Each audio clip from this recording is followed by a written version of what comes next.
Hey guys, welcome to EMSconnect on Shift. This is the podcast for EMS and fire providers who want to be better on the street and stronger off of it. This is real talk, real education, and real stories from people who've been there. Thanks for being on Shift with us. All right, another episode of, it's kind of like coffee talk, right? Yeah. It is. So we're going to go back with the coffee talk. Yeah. So we had this article that we reviewed. Mm-hmm. This is from EMS1.com. If you're looking for the article, we'll link it in the show notes. But basically, there was a survey that went out, which is interesting because I didn't see this survey because I think I'd had some very different answers. But Yeah, I didn't see it. what is the biggest gap between training and real life calls? So they provided us with the 3 top answers from providers across this survey of basically identify the biggest gap between what they were taught and what they faced in the field. And then EMS1, of course, breaks down, but we're gonna summarize the article. We're going to tell you the top 3, and then we're going to provide our thoughts on these. Now, my first question is, it says that the writers of this were EMS1 staff. Mm-hmm. It doesn't really say who they surveyed. And I agree with you. I didn't see a survey. I haven't heard of anybody who got this. So I'm really interested to hear. Did anybody get this survey? How many people did they actually survey? Yeah. And what people did they survey? Because some of the answers as we go through this and they included quotes from people. And I found them to be interesting. Yeah. Oh, here's interesting. I just clicked on the link of share your thoughts. Takes to a Facebook post. And there are 316 comments on their Facebook post, which I would assume maybe is some of those responses. So maybe we'll read. Sure. Neither one of us have seen those. But so I have a question for you because I'm not in social media. Uh-huh. I'm assuming if you're on Facebook, anybody can post on that page, even if you're not an EMT. Yes. So like but this was like on April 2nd, they posted, in your opinion, where does training fall short? And then people just commented. So my mother could have commented on 100%. And anybody who follows EMS1 would have seen this post. I'm not sure I follow EMS1. If so, maybe I don't encounter it enough that it is on my algorithm. But so we'll read that at the end. We'll scroll some. Yeah, we'll scroll some stuff. So here was the top 3 things. We're going to go these one at a time. Mm-hmm. So number 1 is, again, these are deficits, the gap between education and real world. So how to interact and engage with patients on scene. That was the first one. What are your thoughts on that? Well, it sounds like they're really hinting towards communication skills. And I guess my thoughts on this is you have naturally good communicators who are just really good at talking to another human being, their tone, their speech, whether they were brought up that way in their family or their culture, and some who should just never open their mouth, right? And I think like any skill, this is teachable and trainable.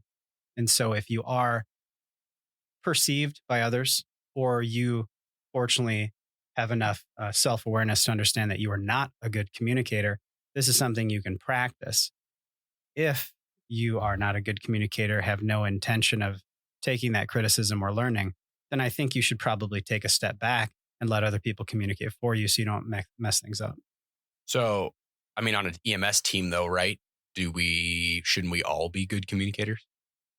No, I don't think that's necessary. I think if you're going to be doing direct patient care, yes, you should practice and train to be a good communicator. And if you're not one of those, if people consider you as a little bit harsh and maybe not professional sounding, you need to take that criticism as a professional, as part of the job, and then take training and practice with your peers, practice on patients, and actively work to become a better communicator. However, if you understand that maybe you're not the highest level provider in your crew, and that frankly, your job when you show up is to be a helper, and you don't need to be asking questions or doing things with the patient, understand that you should just keep your mouth shut and do your job, and you're just going to be that much better of a team member. I was going to start this. I forgot. We probably should, if they don't know us, give our quick bet. We should. When they know you're Dr. Dirks, right? But and they know I'm Sean. But I come from 15 years of educating EMS providers, right? So taught lots of EMT classes. I'm very familiar with the NREMT educational standards. Very familiar with what is taught in the classroom versus what is expected in the field. You also, not only on just the ER physician side, right? You know, emergency medicine as a medical director, but you were also heavily involved with a paramedic program. Yeah. You understand, you know what's taught at the NREMT standard. So this is not just a doctor talking to, like you were heavily involved with educating EMS providers. Yeah. Previously, I was part of a paramedic program here in the Spokane area. And then I moved away from that and was doing more, still do a lot of EMS advising for crews locally in the Spokane County area. And then obviously with EMSconnect and the work we do here. But a lot of this has to come down to training. And where does that training come from? And if you don't get it in your training program, then you need to look to your ongoing training that you should be doing monthly at wherever you are. Can't you just do them at the last minute every 2 years? Yeah, funny.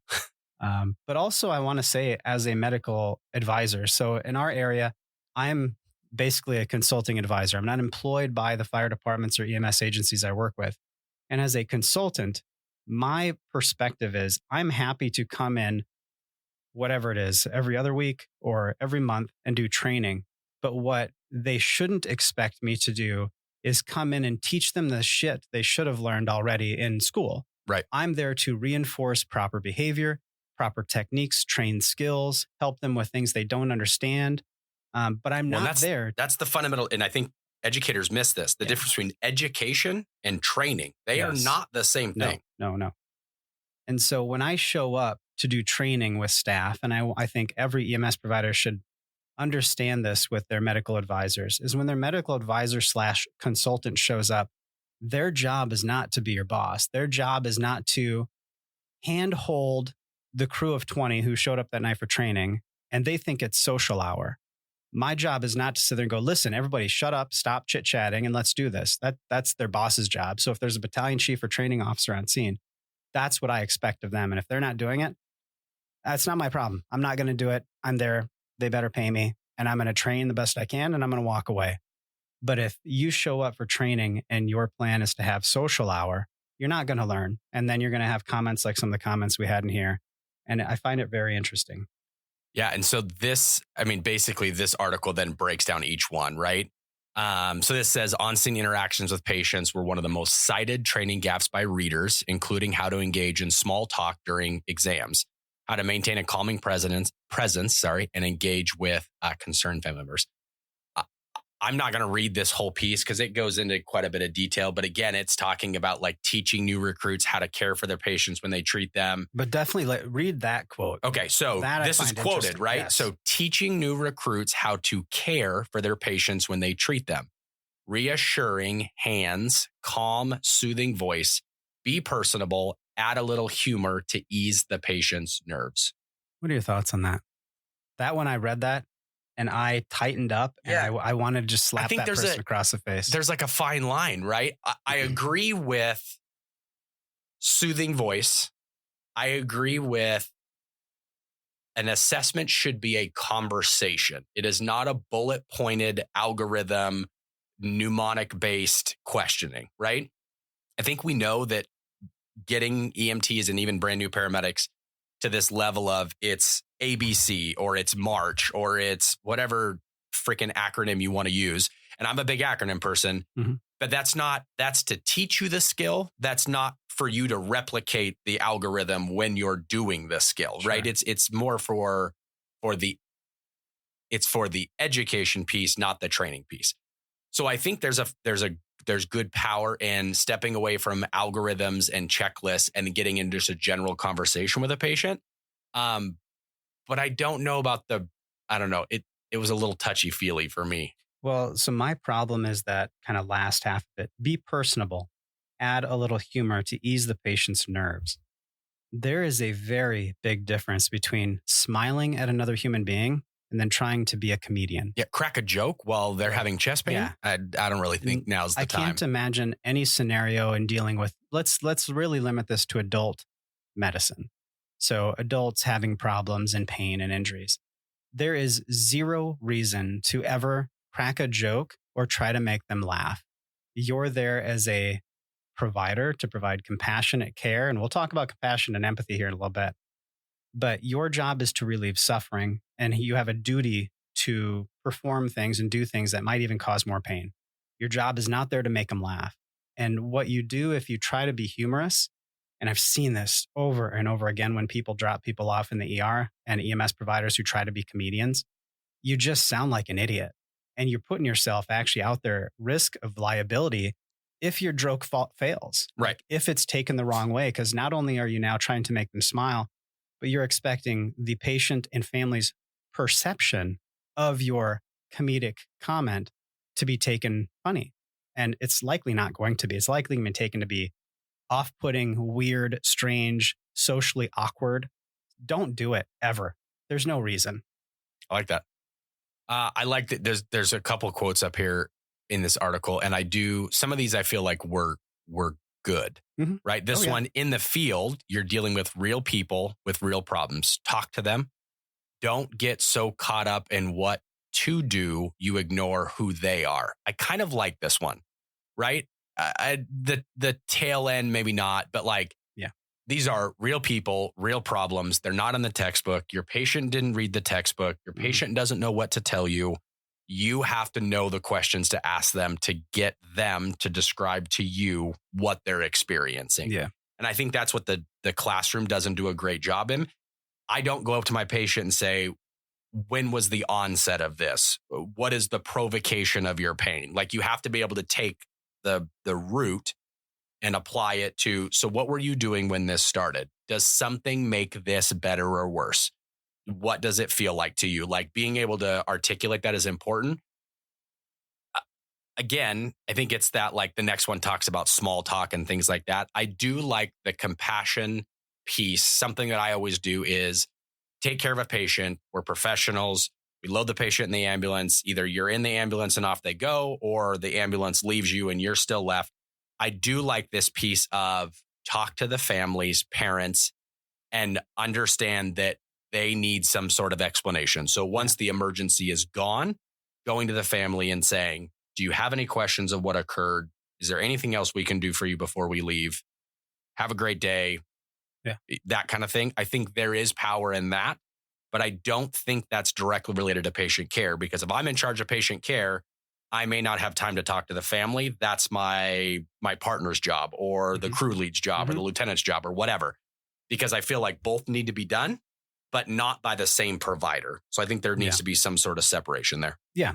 And so this is a good segue into a topic that I find very interesting, and I've had it brought up to me personally as a provider, is the difference between compassion and empathy. And this is a topic that is never addressed in training. It's not taught anywhere. It's not even taught. I don't think in med school they confuse the concepts. Right. So let's talk about compassion versus empathy. In the world of EMS and emergency care, compassion, good. And here's where I may catch flack. Empathy, bad. And the reason, define compassion. Yeah. So compassion is, think of it more as an action. Compassion is, I show up, you have a broken leg. My compassionate care means I am going to take action to relieve your suffering. I'm going to traction and pain medication. That's compassionate care. I see you're hurting. I acknowledge you're hurting, and I'm going to do actions to relieve that suffering. That is compassion. And that actionable care is, in EMS, a fulfilling work role. You will walk away feeling like you did your job, and it is a good thing. Empathy is different. Empathy has nothing to do with action. Empathy is all feeling. Empathy is, I share your pain, and I want to take on that feeling and understand it with you and live this experience with you. What is that going to lead to? You're going to take on the emotional, physical pain and suffering of this patient who is going through the worst thing in the world, the death of a child, the death of a spouse, their own death, and all of that pain and suffering. And you're going to willingly jump into that role and share in the emotion and the pain of it.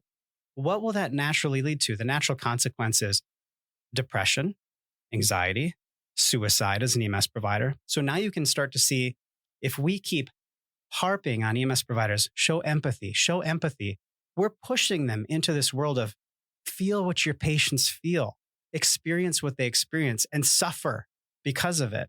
That leads to burnout and misery, and it's crappy. And so what's funny is, I'm a little personal, my own mother, okay, who's not in medicine, Right.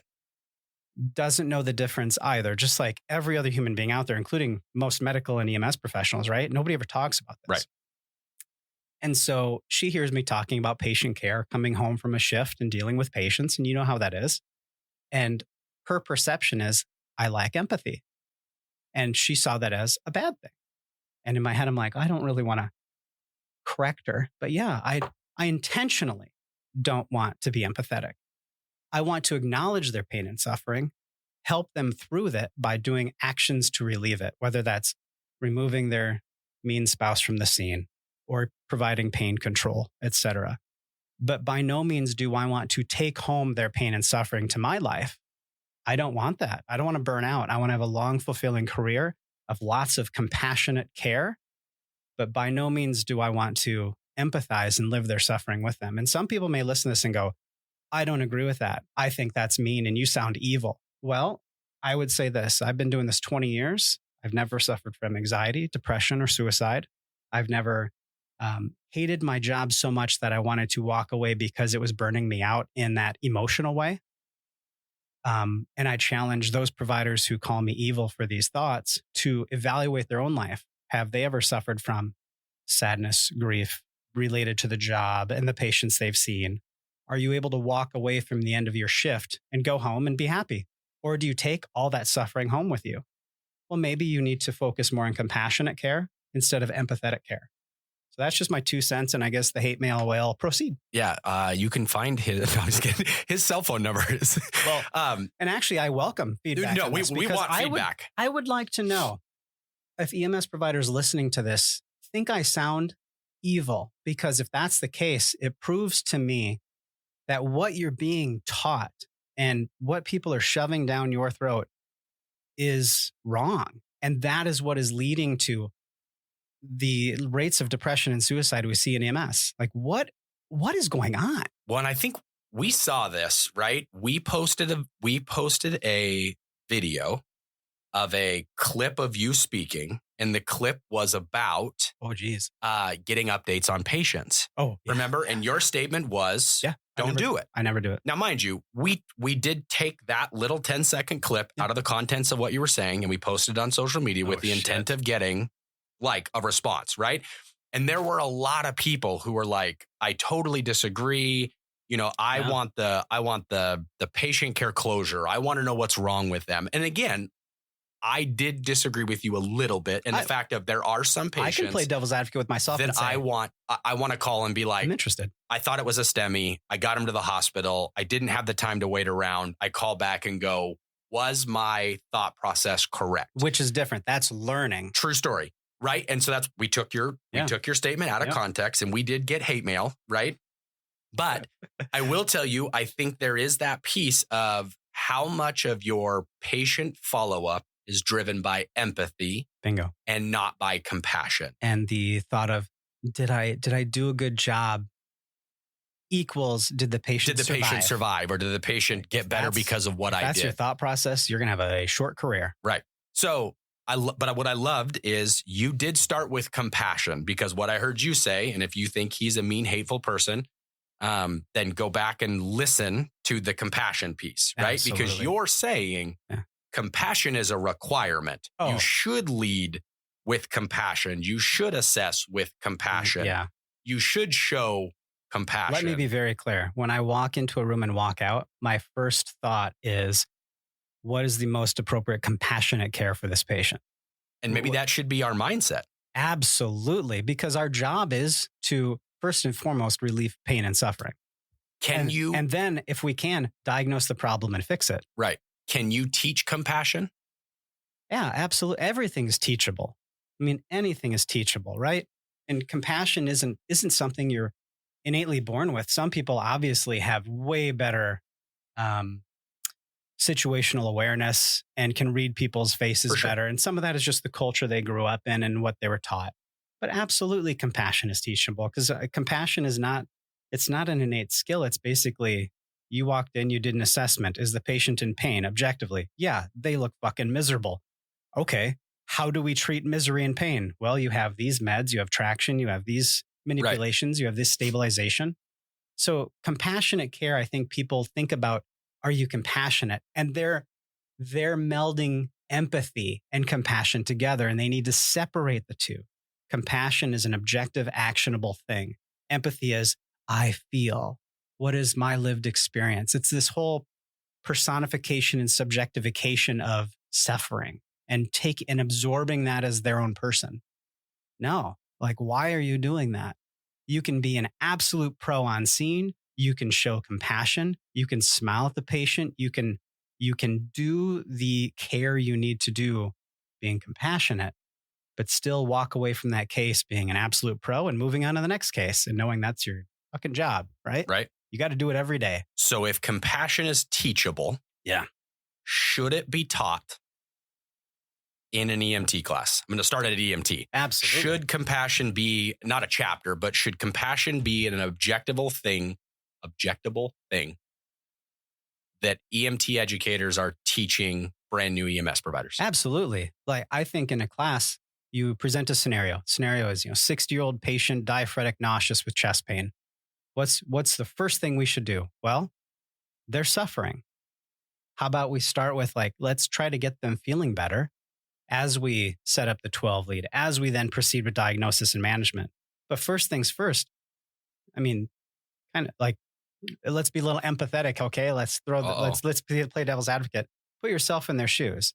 I'm sweating. I'm having crushing chest pain. I think I'm going to die. Am I suffering? Yeah. What would I want? I'd want somebody to make my pain feel better, make me feel like I'm not fucking going to die. And so, give them the aspirin, give them the nitro, provide reassurance, tell them you're here to make sure that everything's going to go okay. We're going to get an EKG. We're going to help diagnose things. We're going to proceed pretty quickly. So we're going to do a lot of stuff. Don't be worried about how many people are going to come in. A lot of things are going to happen. We're going to help you out. That's objective, compassionate care. But am I taking on personally their pain and suffering? No. Am I acknowledging it and going to try to fix it? Absolutely. And then patient goes off to the hospital. You got the overly concerned wife who is terrified her husband's going to die. How do we then handle that patient? Like a pro. How would you want that? How would you want a provider to talk to your mother or grandmother? You sit down face to face. You don't stand over her, and you act like an absolute pro, an objective, unfeeling, solid person, and sit down and say, well, it looked like your husband was having probably a heart attack or something like it. They're going to diagnose this at the hospital. They're going to do whatever's needed to make sure he's going to survive. Any questions I can try to answer for you? That's good. Like, don't dig yourself into a hole. Don't give them false expectations. Don't say, oh, he's going to be fine. What if he goes there and dies? What if he codes en route? Well, now you look like an idiot and a liar. And so don't give false expectations. Be objective, kind of robotic, a little. I think a lot of my patients think I'm kind of cold, and they will sometimes joke with me that, like, oh, you don't laugh. You never smile, do you? And my response is, this isn't really a laughing environment. My job is to diagnose what's hurting you and fix you. That's my job. I'm not here to make you laugh. And at that point, I think there's a lot more respect for what I do for them.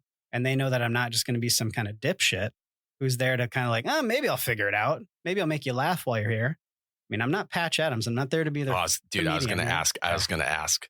And so for those who are all like, right, here we go. Yeah. What about Patch? What about Patch? You know what? Patch treated kids. Kids are a whole different patient, right? Kids want to be made to feel like I'm safe and you're not a scary, mean person. Can I ask you a very personal, straightforward question? I'm very open. Is this why you're not in peds? Oh, no, I'll be very honest about that. I loved seeing kids and like making them smile and feel better. But quickly I learned that I wanted to stab the parents in the face in both eyeballs. This is a perfect example of why we're not live streaming this on a social media platform. Is that right there? Well, AI bot shut us down. Yeah, it only took a couple times. I saw kids for about 10 years at my prior ER job. And I loved it. I thought they were just great. And the amazing thing about kids that make them better than adults is how they tolerate things so much better than adults. Adults are babies, for using the negative term of it. Whereas kids just bounce back and have such perseverance and can weather the storm so well with horrible things. And I admired them for that. But where I lost it and couldn't keep doing it was then when kids would come in abused by their parents, and the parents standing right there, and I can tell they're lying, and I can see the patterned mark of a sandal on the kid's face. And I'm looking at mom's sandal, and it's the same pattern. And then when mom goes to the bathroom and the little kid tells me, mommy did this, and I wanted to kill the parent. Like, I wanted to kill him. And it wasn't even a joke. And I'm like, I can't do this. I am going to probably hurt somebody. Did you find yourself blurring the lines between compassion and empathy with kids? Yeah. I couldn't hold my shit together. Yeah, I was putting myself in their position too much. I felt like I needed to protect them more than just be their doctor. I love that. And I felt like I was pushing a line. I'll tell you, the couple of calls I can remember that I've let empathy, and I think I disagreed with you initially, but now I kind of understand your reasoning. And so, okay, I kind of agree with you, but I think back, I had it was like a 5-year-old kid in a preschool having a seizure, and I got there, and the problem is 5-year-old kid laying the ground, actively seizing, and walking in the door. I kind of got tunnel vision on this poor kid who's never had a seizure before, seizing on the floor. I started to feel how scary that must be. Yeah. And then it was like my care was centered around, I can't even fathom. This poor little boy is laying there seizing. Yeah. I couldn't fathom what that must be like to be alone and scared and not, your brain is working, but it's not working and you really can't process. But my care just got stuck on this, comforting him verbally. Yep. I totally bypassed, we should get some vitals. We should ensure that his airway is clear. Because I got sucked into this empathy response or this empathy emergency medicine without focusing on, okay, what do we need to do to physically correct the problem? Well, I should probably And I think it's kids. It's always kids is hard. Yeah, and kids is not the reason why post-traumatic stress is on the rise and things like that. Those aren't good calls. I think you can still have those response with adults, but kids, I don't know why always. They burn into your brain. It's hard to see a kid suffer. Yeah. But excuse me. So I think I should clarify. So I don't want people to be under the perception that I lack empathy. The difference is when I feel empathetic, I have to suppress it to do the job, and I handle it later. So have I had the case of the pediatric kid where I had to manage the care, and shortly thereafter I walked outside and had a cry? Yes, that has happened more than once. Or losing a young parent with small kids, who come to visit the body then. Yes. Do I have empathy? Absolutely. Do I feel that suffering? Yep. Do I handle it somehow? I have to. And so I'm actually interested for you if after a really bad shift or a bad call, when you have those empathetic feelings that you cannot suppress, and how do we handle that? And I think everybody has different coping mechanisms. And I think those coping mechanisms have a spectrum of safe to bad. I personally I live outside of town a little bit, which is intentional. That drive outside of town always does me well. I feel like I'm kind of escaping the town, the city, and that feels good. I typically will go home and my wife will know pretty quickly if I had a bad day. She's a good listener. I will enjoy a adult beverage, not multiple. The plan is not to get loaded and drunk. That's dangerous. That's bad. That's taking it too far, right? But going home and having a beverage, having a cigar, or doing something that gives you peace and tranquility is extremely healthy. Even if the actual action, if you did it every day, is unhealthy, drinking every day or smoking or whatever. But if it's once every few months or once every few weeks, that's perfectly fine. Long nights, long shifts, feel the burnout creeping in. I'm patching up the chaos, but I want to learn again. Scrolling through the noise, and I see a spark ignite. All right, quick timeout. Don't touch the dial. This episode is brought to you by EMSconnect, because EMS education shouldn't end when the tones drop. When you join EMSconnect, you get access to real-world education, engaging courses, live discussions, and a community built by EMS providers for EMS providers. No fluff, no check-the-box training, just practical knowledge you can actually use on shift for a price that's not going to break your wallet. And if you're not already following EMSconnect on social media, what the hell are you doing? Come connect with us on all social media platforms, Instagram, Facebook, X, and yes, even TikTok. We go live on TikTok multiple times a week talking about EMS, medicine, fire, and just connecting with providers and bystanders from all over the world. Search EMSconnect on all those social media platforms.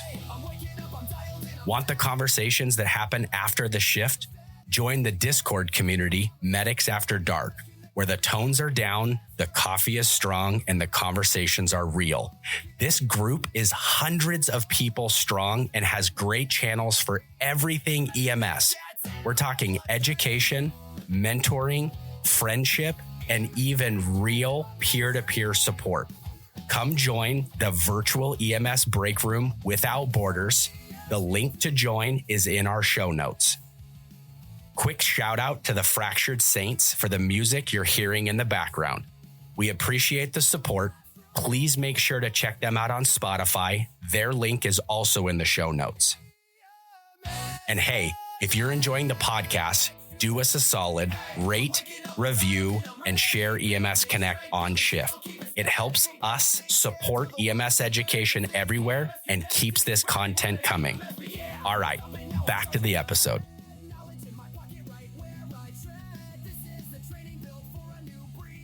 How about you? What are your stress relievers? I'm not a big drinker, right? Yeah. And even in like the small environments, I'll tell you the most times I'm driven to drink is during hockey season and Stanley Cup playoffs and Crown Apple and ginger ale. Yeah. Mine is same thing. My wife's an amazing listener. Yeah. I can go home. What I love about my wife is not only is she a good listener, but she also is an EMS provider. So if I have operational things I want to go through, I can offload those. She understands EMS. She understands the system. She understands fire and transport, all that stuff. But then it's always like just family in general. Like I just want to be around my family. I want to hug my kids. Yeah. I want to do something fun with them. If I'm exhausted, of course, it's like I want to just catch a nap. Like I just need a nap. But it's like going to the floor and playing monster trucks with my boy, or it's just hanging out with the kids, doing something like that. It's that is always it 100%. That life is not bad. Yes. There's still good in this world. Every time. Yep. That's good. So I think everybody should have knowledge of what recenters them. For me, another thing is escaping into the woods and just disappearing into the woods and walking around in nature. That I love that. Yeah.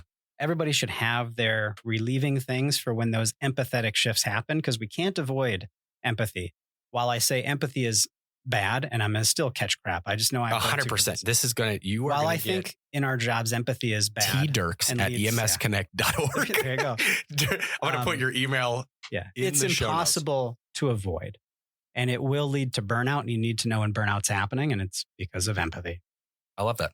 So I'm going to skip number 2. Mm-hmm. Because number 3, I feel like they're tied together. Yes. Right. So I'm going to skip number 2, going to go to number 3. We'll come back to number 2. Yeah. Number 3 on this article, right, was, again, this was like the commonalities. Number 3 was how to deliver death notifications to family members. Now, I'm going to scroll down this article just so it's up here. I'm going to tell you right now, I've been through EMT. I've been through advanced EMT, right? I've been through lots of other, PHTLS and ACLS and all this stuff. This is taught nowhere. Never. Right? Never. Everybody avoids it. Absolutely. And you can, the quotes, no one trained you for telling someone their young child or their spouse of 50 years is deceased. Trauma training on the messiness of the human condition. Death care, how to talk to family. This conversation should start before, efforts are terminated. This is all just quotes. I will tell you that we had a great guest a couple of weeks ago, Zach Wilhide. He was on the podcast. You can check out his episode.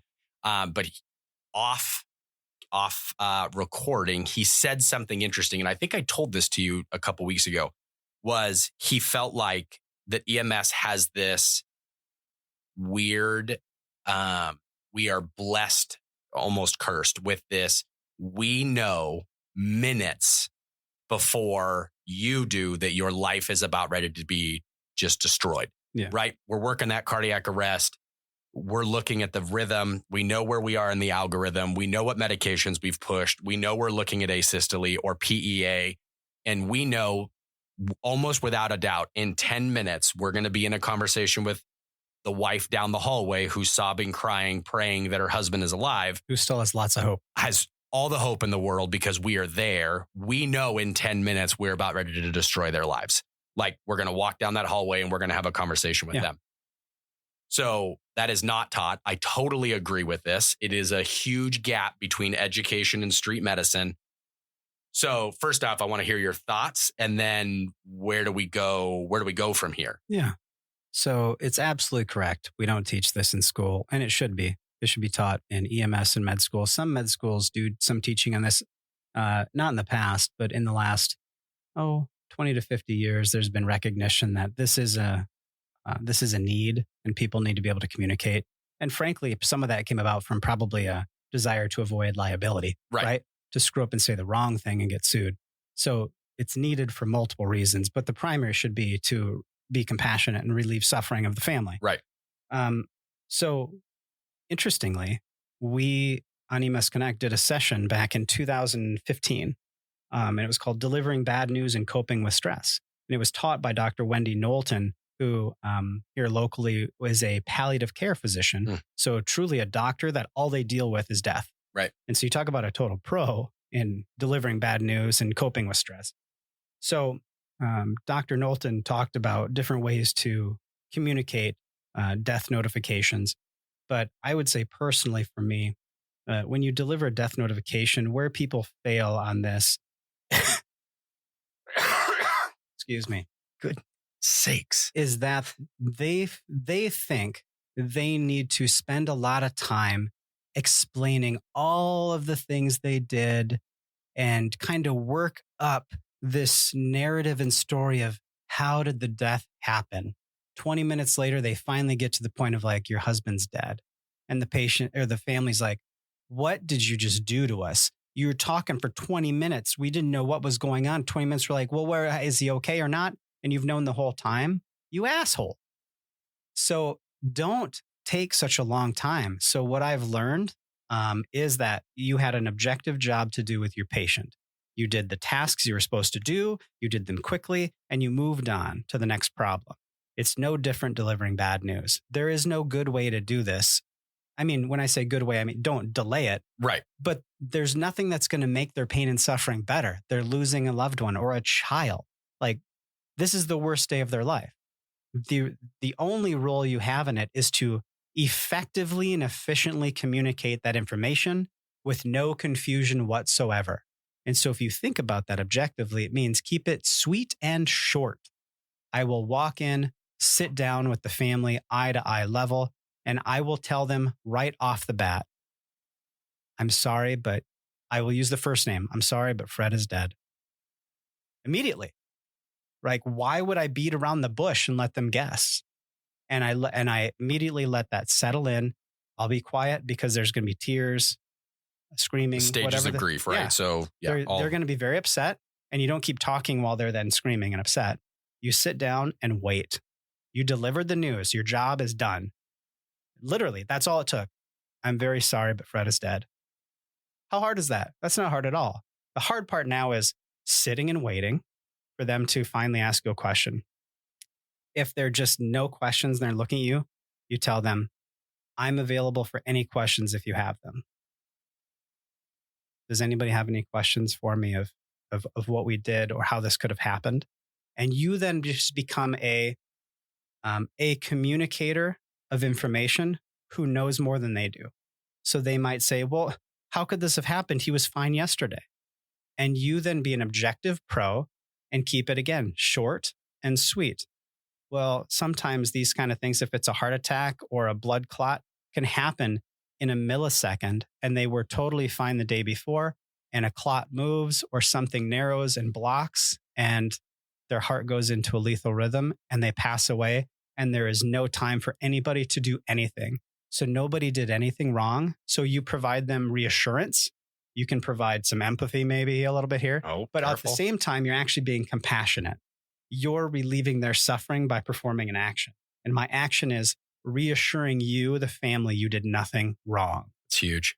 Okay. And so people need to understand you're no longer important. You're purely an information machine at this point. They could care less who you are and what your name is. And you don't want them to remember who you are and what your name is. That's a bad sign.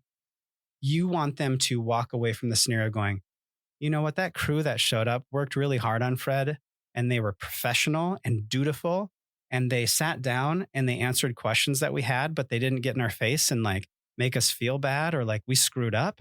They didn't make jokes. I didn't hear them laughing. All I heard was them like doing their job like a machine in that room. And they were total pros. And when you walk away, all you want them to know is that crew that showed up was really good. I don't know any of their names. I don't care, but they were good. And they were not screwing around, and they were pros. But that was it. The death notification was, I'm really sorry, but Fred is dead. I don't know what happened, but I'll be happy to try to answer any questions you have. That's it. But I think people complicate it by thinking, oh, they got to walk them through from the time we got there till here we are now. Well, or that providers have in their head of like, there's an algorithm. I need to sit down. Yeah. I need to say, well, this here's is the what ACLS algorithm in 2025. Here's what the call was for. The chief complaint was for this. We showed up and Fred looked sweaty. And so we did this, we did this, we did this, we did this. We had an ECG and then now they're using words. The family's like, what the fuck are you talking about? Like, what's an ECG? Like, you know, oh, he had ventricular tachycardia, so we shocked him 2 times. They don't need to know this. Okay. Like, think a little bit. What I love what you're saying though is if Fred is dead. Yeah. Do you have any questions? And then if they do have questions, maybe they ask you what was his rhythm, because they have some medical I love that. Yeah. And now you look like a pro. Exactly. And now you look like a pro who's not using medical jargon and talking over the head and making them feel stupid. Now you look like a pro who came and did your job. Fred died. That sucks. But you know what? You're there to answer questions. And any question they ask you, you have a very professional response. Well, what killed him? It's impossible to say right now. But here are the things that I think about if somebody goes from normal 1 second to pass, and I don't say dead the next, I say to passing away the next minute. A bleed in the brain, a heart attack, a blood clot. And you start naming things and you be a professional, no different than if you were going to come to the ER and talk to me and say, well, here's my differential, doc, and here's what I want to do. And so just answer the questions they ask. Don't give your subjective opinions about stuff that, you could be proven wrong on and look bad. Don't make them feel bad. Don't make them feel like it was their fault. They're going to always feel like it was their fault. They should have taken him to the ER yesterday when he said he had a little bit of shortness of breath. Provide reassurance that they did nothing wrong. These things happen. This is the nature of life, and bad things happen to good people, and they did nothing wrong. So a lot of times in the death notification, informing them he died is like less than 1% of what I do. The remaining 99+% is compassionately being active to make sure that the loved ones don't take on the burden of causing this death. I want them to walk away feeling like it wasn't a bad death. It was a good death. He had no suffering. He went quickly. There's nothing in our care that showed he was suffering. He was unconscious in like a coma the whole time. And everything we were doing, we're quite sure he wasn't feeling it. There's no signs of pain. And like reassure, like let her walk away with the feeling of she didn't screw up, she didn't kill her husband, and that you did a good job and he didn't suffer. Like, you knocked it out of the park. We should all go home after that, have a beer and be happy, right? Fred had a good passing. Everybody's going to die. Like, don't take on the empathy and feel bad and go home and suffer from it. But if you screw up the scene and try to be a comedian or try to explain too much and sugarcoat it and then inform her he died 20 minutes later and she's upset about it, you're going to feel bad when you go home. You're going to feel like you screwed up. So keep it short, keep it sweet, keep it objective. I like that. And I feel like that's not true. I feel like one of the providers that's vastly overlooked in this like training or education or whatever is the EMT. Yeah. Right? Because people are always like, well, EMTs don't pronounce people dead.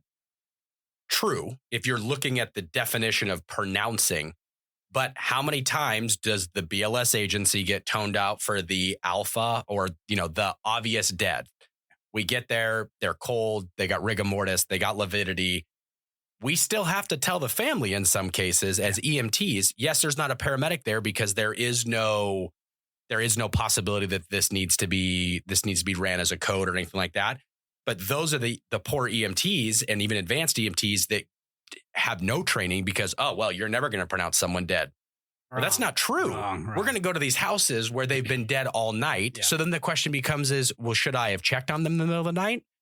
Like, that's that question of, did I do this? Did I do something wrong? So that's why I love the idea of like, EMTs are for sure going to encounter patients that you'll be talking to family of, they're dead.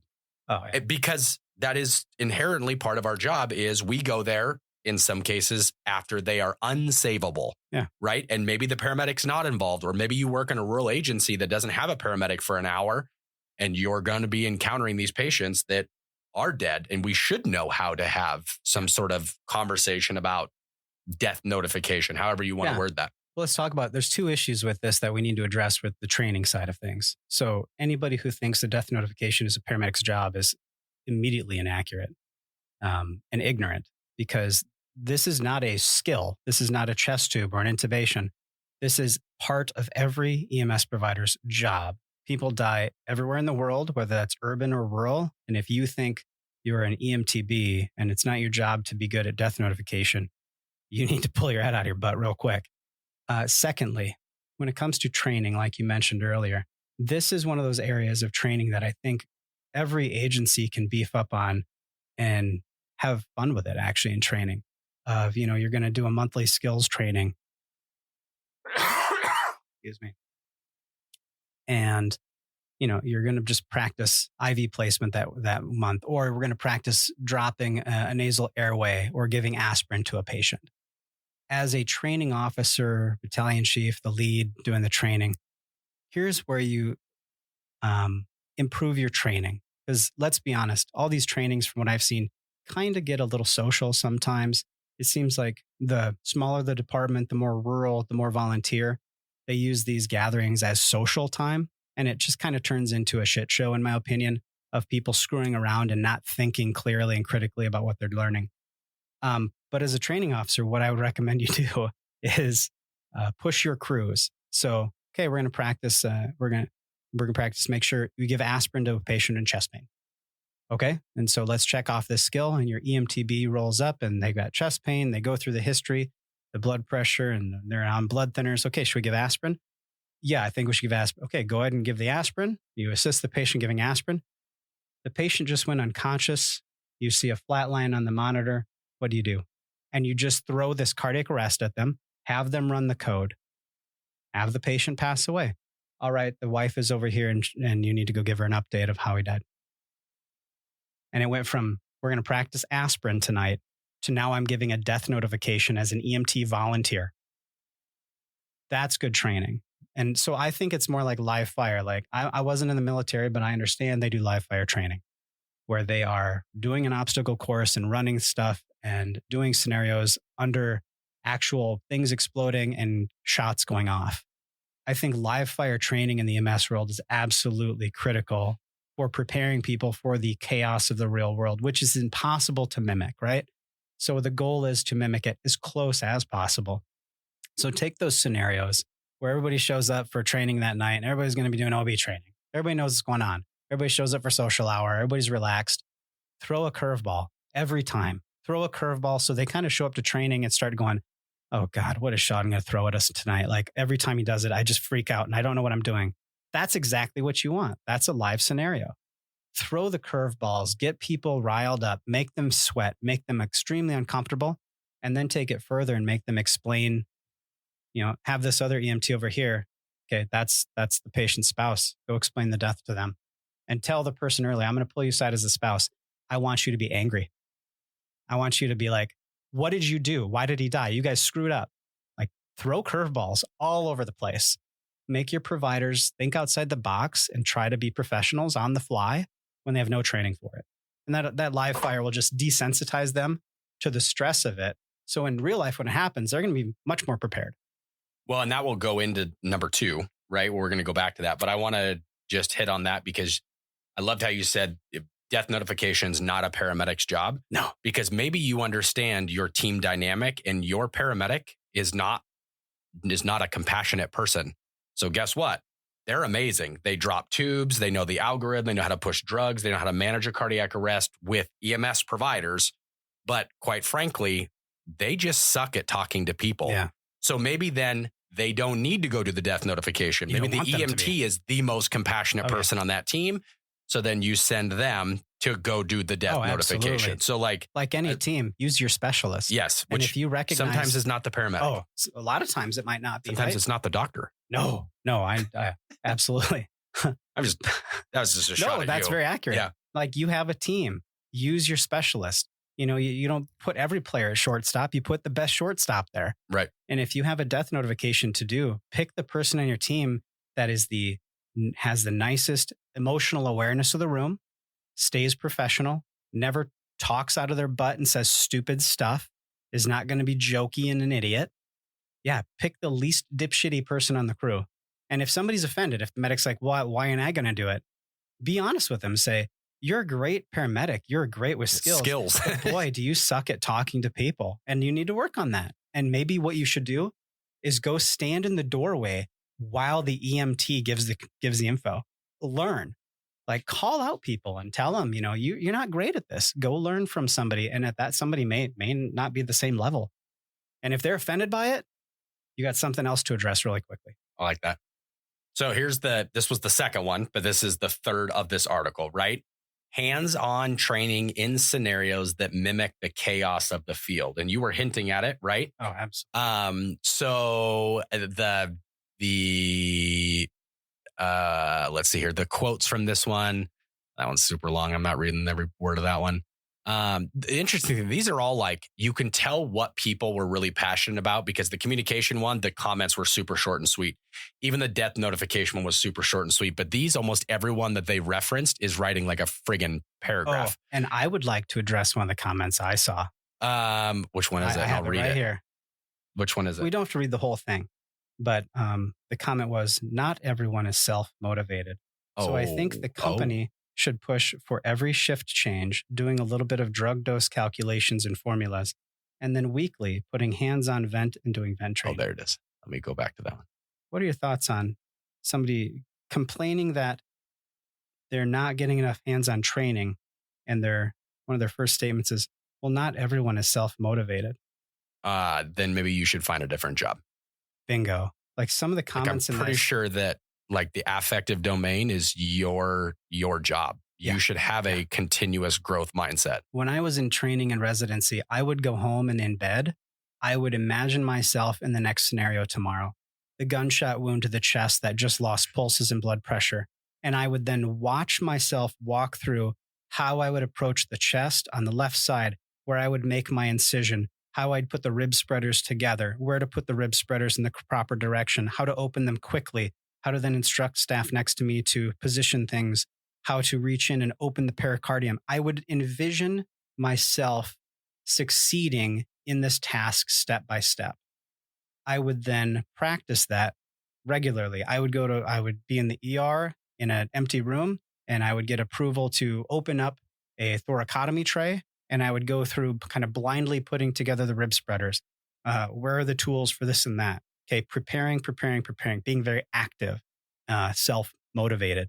If you are the type of person who is not self-motivated as this person is, I would say you are a shitty employee, not the person I want to hire on my crew, and definitely not the kind of person I want taking care of my family. You need to be a pro and stop relying on others to teach you. Stop relying on others to tell you what to do and when to train it. If you have already gotten your certification and you're an EMT or paramedic or whatever, you're at the level now where you better be self-motivated and continually, intentionally learning on your own and practicing and reviewing the skills and knowledge you need, and not having somebody handhold you, spoon feed you through your profession. What kind of employee are you? Well, not even an employee, just provider. Well, I mean, my goodness, whatever person wrote, not everyone is self-motivated. I seriously, I don't want you in this job. Well, and I think you and I both have a similar opinion of like comparing EMS providers to, let's say, professional athletes. Can you imagine, right? Like raising your hand in team meeting and being like, I'm a kicker and I'm not self-motivated. So because during practice, you don't tell me to go kick field goals. I missed that field goal last week. The coach would go, bye.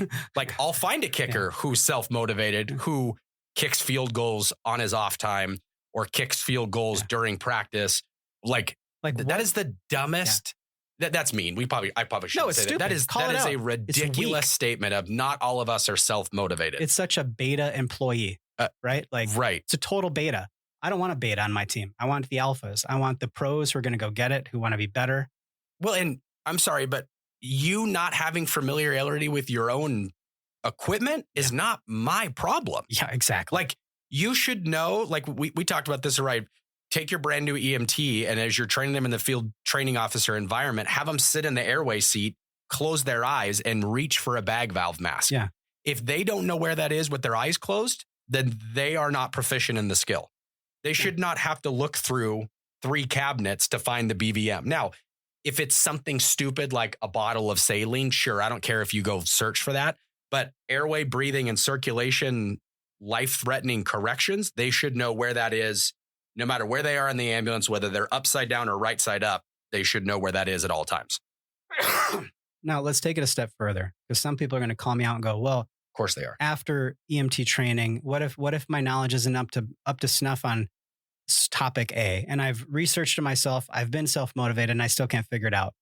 That's fine. That's when you raise your hand at the next training session. Because that's being self-motivated. There you go. And acknowledging you don't know something, you raise your hand at the next training and go, hey, Dr. Dirks, I'm glad you're here. I'm really having confusion with the whole ventilation oxygenation. I've looked up stuff on it. I've watched a session on EMSconnect and I'm still just having trouble with it. There you go. That's a good provider. That's a pro. I acknowledged I have a deficit in a knowledge or skill. I have intentionally been self-motivated and tried to resolve it on my own.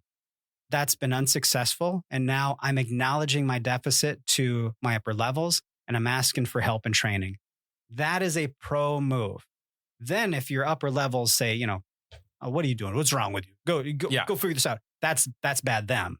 Even take a better example. Cause I know like recently in the county, we talked about PEEP valves on the BVM. Yeah. The direction is, hey, start using PEEP valves and you go and you research it and you don't understand how PEEP works, why we use it on BVMs, then raising your hand to being like, I've read all the articles. I read your cited stuff. I know we have the PEEP valves. I don't know how to fucking use it. Dude, what do they do? Yeah. Yeah. And that's, okay. Yeah. But that's again, that is self-motivation. Yes. Right. It is not, I love, I don't know, the rest of this. Like this statement actually makes me more mad in this same quote than yours does. It should be up to the supervisor to rotate through different stations and make sure people are putting their hands on these objects. What? No, it's not. Yeah. No, I'm sorry. But like, it is not the supervisor's job. It is your job to ensure that you're putting hands on objects, whether that is an intubation blade, whether that is an IV into an IV arm, like it is not the supervisor's job. So I don't know if I've ever mentioned this on any of our topics, probably conversations in the past, but one of the mantras in medical training and residency. So after you graduate medical school, every physician at that point technically is a doctor, but they are not trained in what they're going to do. So everybody goes and does a residency. So family practice is 3 years. Emergency medicine is 3 to 4 years. Surgery starts at 5 years. And then you subspecialize into, neuro or cardiovascular or whatever. And it can take over 7 years. And so in residency, the mantra is see one, do one, teach one. Wild. So that is encouraging this exponentially rapid curve of education, meaning you saw me do this. Now you're going to do this. And tomorrow in the third one, you're going to teach it. So that pushes this idea of pay attention right now because you're going to need to do this tomorrow. And then the pressure's on that you need to teach other people how to do it. So for this person saying it should be the supervisor's job to rotate through, I call bullshit. You are a terrible employee. If you want training on something, get the training and then motivate yourself to teach others, because the best way to learn is to try to teach others at that point. It will absolutely solidify your knowledge and skills. And so, yeah, I would say this person is lacking self-motivation and they need to absolutely get out of this job. During a lecture I did last week, I think it was, I loved, someone said they disagreed with see one, do one, teach one, because really it's see one, do one, do one, do one, do one, do one, do one, do one, do one, do one. I was like, I love that, because really you shouldn't be teaching it unless you know it to the highest extent.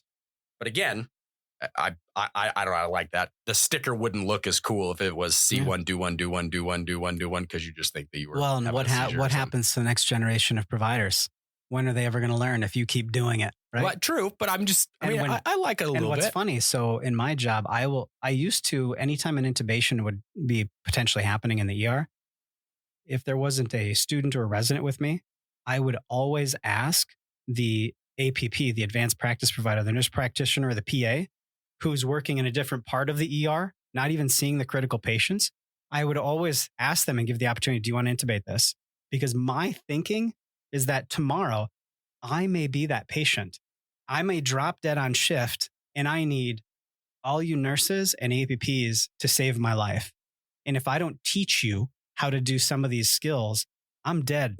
So that's the whole point. See one, do one, teach one, so that everybody is becoming a great provider. I love that. I like this. I just want to read this one because I think this one's really good. This is a quote from the article. I always felt during my training, they didn't do a really good job of harping on the importance of the subtle things, like a properly dynamic patient assessment or how to use the equipment you interact with every day. I can't tell you how many times people didn't apply a C-collar correctly or properly use a stair chair. I'm referring only to when I was in school for this one, but I always felt like they didn't take our hands-on scenario training seriously. It always felt like a bit of a joke. I love this. That's accurate. Now, mind you, I feel like properly using a stair chair. I mean, I don't even know how to fucking put the stair chair away. That damn thing, it eludes me every time. Properly apply a C-collar? Absolutely. I love put the C-collar on. Does it hurt? And the patient says yes. And the provider goes, good, it's doing it right. That's the dumbest thing I've ever heard anybody say to a patient. It's not compassionate. But what I'll tell you is, where I have seen this a lot is you allow a student to hyperventilate a patient during a cardiac arrest because they're not counting correctly, and the instructor never corrects it.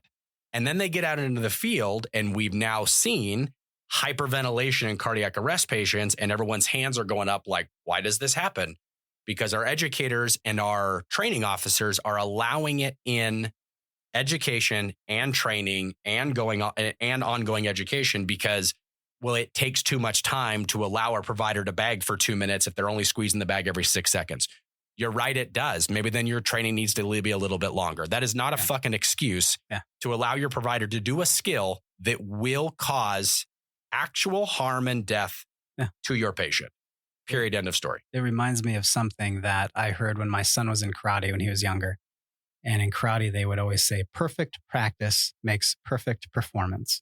Vince Lombardi. So, or Michael Scott. That's the reality. And this comes back to what I was saying earlier. When I show up to do trainings with my departments, if I show up and it is social hour, it's extremely frustrating to me because these are the providers who then tomorrow are going to say, well, some of these comments, well, we don't have the training. We're not doing this stuff enough. If we're not practicing and mimicking the chaos of the scene. Well, we could be, but you showed up to last night's training and treated it as like a fucking party and social hour. And I specifically remember when I had people pushing on the patient's chest during our cardiac arrest scenario, you were making offhand, stupid, funny comments and laughing with your buddy instead of paying attention and being quiet and trying to make the scene more normal, more real. And so this really bothers me. This is where I want people to practice and think about these scenarios during their training sessions as real and try to keep them as real as possible. And that means calling out your colleagues to shut up because they're making it hard to practice a real scenario when they're dicking around in the back, laughing and screwing around and joking, making comments about the scenario. It's not real anymore. It's just you're screwing around. And these are the providers that I see them not performing to the best of their ability because they're not practicing how they should be. I love it. Okay, I got 3. You got any more coughs you want to throw in there? Or I got 5 I have to edit out. I have 3. Hold on, I got to document when that was so I can go back and edit it out. What an asshole. I have 3 closing questions. Yeah. Ready? Nothing to do with this article. You haven't even heard these. I'm going to take away the article so you stop looking at it. Okay. You haven't even seen these. So is the gap actually a failure of education, or is it just the nature of EMS? That's my first question. These gaps, the gaps that these people have all decided, we provided our feedback on them. So is the gap actually a failure of education, or is it just the nature of the job that we do as EMS? It's not the nature of the job at all. The gaps are the failure of EMS training, plus a lack of motivation and awareness of your responsibility as taking active part in your training. I love that. Yeah, you keep. I 100% agree with people keep relying on everybody else to do the job for them. This kind of entitled. But I'm not a self-motivator. Yeah, like I don't know this, so somebody needs to teach me. I don't know what you don't know. Get out. You have to be able to tell me what you don't know. Like this isn't school. It'd be one thing if this was EMT school or paramedic school, and you truly have no knowledge, and my job is to teach you. After I teach you, at that point, you need to start taking off on your own and expanding your knowledge base and understanding that you have the understanding to then take your knowledge further and to learn more on your own. It's called self-teaching, and it's part of being a fucking adult. Go back to what was that word in front of teaching? Self. Yeah. I mean, self-motivation is key. I'm not a self-starter. Gosh. I hope that person, I actually hope the person does listen to this. What's funny is like continuing education. It is. What's the magic word in that? Continuing. But I get it that it's like you and I providing some information for them to watch and learn, but still it requires them to be motivated enough to turn it on and then adult and professional enough to pay attention. Don't just turn it on in the background so you can let it run through and get your certificate. Yeah, now I'm going to call out the bullshit on your end. You're going to say, I'm not learning this stuff. Nobody's teaching me. Well, maybe you should, be motivated enough to pay the fuck attention. I'm sorry, I'm getting a little emotional. Yeah, you are. You have officially. I'm getting empathetic. You have officially exceeded my number of vulgarities. You. Fuck you, Sean. Whoa. Good. I got to edit that one out. Second question. I'm going to make your response needs to be no longer than 1 minute. I'll keep it down to 10 seconds. Okay. No, you won't. Should we expect new providers to be ready or just safe? Because you said doctors, you go to doctor school, but you don't come out as a doctor. Then you have, what did you say, residency, and then you have something else. And then I never really understood that. I watch all these medical shows and I don't know the difference between a resident and a whatever. But EMTs, you go through EMT school, you pass the NREMT, you apply for a job, and you are on an ambulance today. Yeah. Is that acceptable? Or should there be some sort of like... I think there should be residency. I don't know what would that look like for EMTs? So go back 10 seconds. Yeah. That's why I said 1 minute. There's no way you're going to get this in 10 seconds. They should be prepared to be a professional learner. Okay. I love it. Okay, there's your 10 seconds. That's my 10 seconds. My personal opinion on EMS world. Take EMTs because paramedics, I think, does it right. You have education. You go to clinicals. Yep. You then go to a capstone or an internship where you spend months. Yeah. So I feel like paramedics have it right. It is a 1 year, depending on where you are in the country, 1 year process to becoming a practicing paramedic in the field on your own. Yeah. You take law enforcement, there's a shadow car, there's academy, there's FTO. You take nursing and I feel like EMT is the one that's like, once you have wings, get out of the nest. They push you out of the nest. I really hope you fly before you hit the ground. No, so I don't agree with that. I think there should be an internship / residency time frame. Now, how long that is debatable. But if we're releasing people out into the field who are going to be dealing with the same exact stuff the paramedics are seeing, For sure. the gunshot wound, the death, the car. I mean, how many car crashes in this world are lethal and end up in the rural setting? A lot. Most. And so these providers who are leaving school are highly likely to encounter immediately in their career horrible events they are not prepared for. So absolutely, I think there should be an internship time frame. Now for an EMT, how long should that be? We need more EMTs in the rural setting. That's all debatable. But I mean, it should be months, like a 3 to 6 month follow along so you can solidify the things you've learned, your knowledge and skills, practice those skills, but then also start knowing that being aware that you don't know shit. You are Dunning-Kruger. I think you're on Mount Stupid. Yeah, we should get you off of Mount Stupid and in the trough of humility before you're practicing on patients by yourself. And that's residency for physicians. Because residency, you come out of med school and you think you're hot stuff. You are smart. That wasn't you though. You were probably pretty humble. No, they're all like that. School. They're all arrogant because you come out of med school and your knowledge base over 4 years.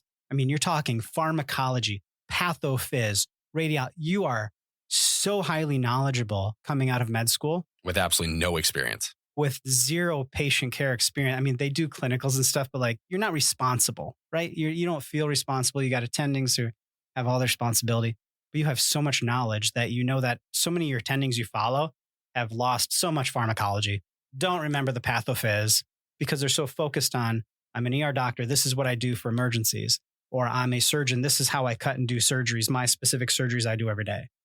And so these med students follow along and they're like, I know more than these people, but they have no skill set. So they're kind of arrogant and they're high on Mount Stupid and they are dangerous. The most dangerous you ever are as a first year resident. And the fun thing is, as a first year resident, you see them go from the arrogant fourth year med student to this deer in the headlights, scared as hell first year resident because now they're responsible. They have to answer calls at night on patients. It is. You talk about the trough of humility. I went sub below the zero line. You were eating from that trough. I was so scared, but that fear motivated me to learn as much as I could, to put myself in every weird situation, to take on every uncomfortable scenario, every intubation that I was sweating bullets. Instead of letting the doc do it, I'd be like, hey, I'm a first year going to emergency medicine.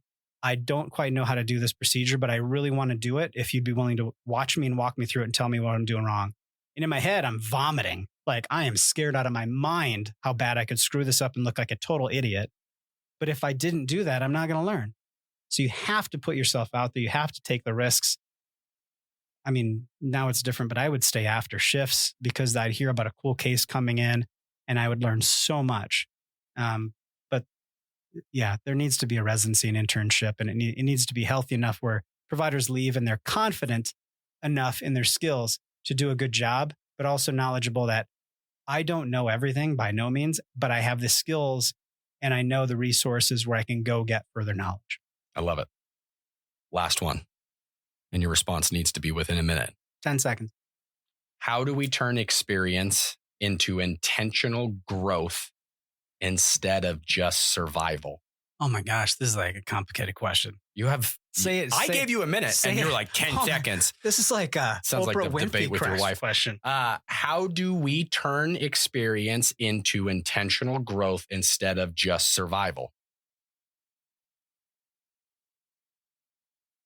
I think that comes back to the knowing the difference between compassion and empathy. If you're in this world of empathy, it's always going to feel like survival. But if you are a professional who provides compassionate care, you will have a long career of good growth. Like I feel like my career in emergency medicine has been a growth experience. There's been tough days. There's been burnout, sure. But nearly every time the burnout happened was because I was working too much, putting too much on my plate, taking away from my family time at home, taking home empathy, suffering with the patient and their family. So, I'm sorry, Sean. Number 7. But I think I'm going to leave all of them in there. Yeah. If you can separate your roles and responsibilities and hone in on the things that actually are your responsibilities, you will have a very long fruitful career. And be a self-starter. Oh gosh, be self-motivated, for goodness sakes. Always grow. We should never be stagnant in this job. There's always something to learn. Stagnation leads to disappointment and burnout, and you're going to screw up and make mistakes. I felt it before in my career, and you start to feel a little dangerous. Maybe you shouldn't be taking care of patients because you kind of don't care anymore. You're becoming stagnant. And when I love that if it doesn't challenge you, it doesn't change you. So we should be constantly being challenged. Like, learn a new skill, learn a new topic, and everyone's like, learn something new every day. To some extent, yes. But right, like I don't want another tool for my toolbox. I want to be a master of my craft. So I'm not just gathering tools. Yeah. I want to be phenomenal at what I do. Well, so what's fascinating, and I wish we could tap into some folks with elite special forces military training. From my knowledge, when they train for a mission at the special forces level, like the big missions, the really, really big ones that a lot of people know, that no one even hears about. Yeah. The training for these missions includes mock-ups of the exact setting, and they train for over 12 months for one mission. Like, what does that tell us as care providers? We're doing some intense patient care procedures and scenarios, and we think like, oh, once a year training on OB delivery is fine. Like, for that situation where you have a breech delivery, if you're not thinking and training for this stuff regularly, you're going to fail. Like, well, it's low frequency, high critical incidents. Yeah. So these are the things that we need: live fire, intense, regular training. And some of that needs to be self-motivated training. A lot of it probably, because it's not other people's job to put together your training, specialized, unique formula training for you. Like, they have other people to worry about too. I love it. All right. Closing statements. Just everybody stay safe, keep doing your jobs, and know that if you just stay a pro and provide compassionate care, you could have a long, healthy career. But if you let your emotions seep into it and take on the burdens of patient suffering, you're going to have a disappointing short career. Love it. All right. Well, thanks for joining me for another Coffee Talk. I love these. Coffee Talk. I think the next one, you should find the article and you should interview me.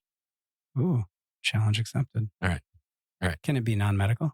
No, it cannot be non-medical. Yes. I am not a smart person. We're going to do something religious. Oh, well, that's a dangerous game. I know. I'm in. Okay. I want to see the article ahead of time and all the questions that you're going to ask. Nope. Yes. And I want 3 phone a friends. We'll do something on marriage. Oh, God. Hey, 11 years married. Maybe not as long as you, but I think I'm around 23. Good night, dude. Good night. All right. Thanks. Thanks for listening to EMSconnect on Shift. If you found value in this episode, please take a moment to rate this podcast, leave a review, and share it with someone on your crew. It helps us continue bringing real education and real conversations to the EMS community. Remember, if you can't save a life, change a life.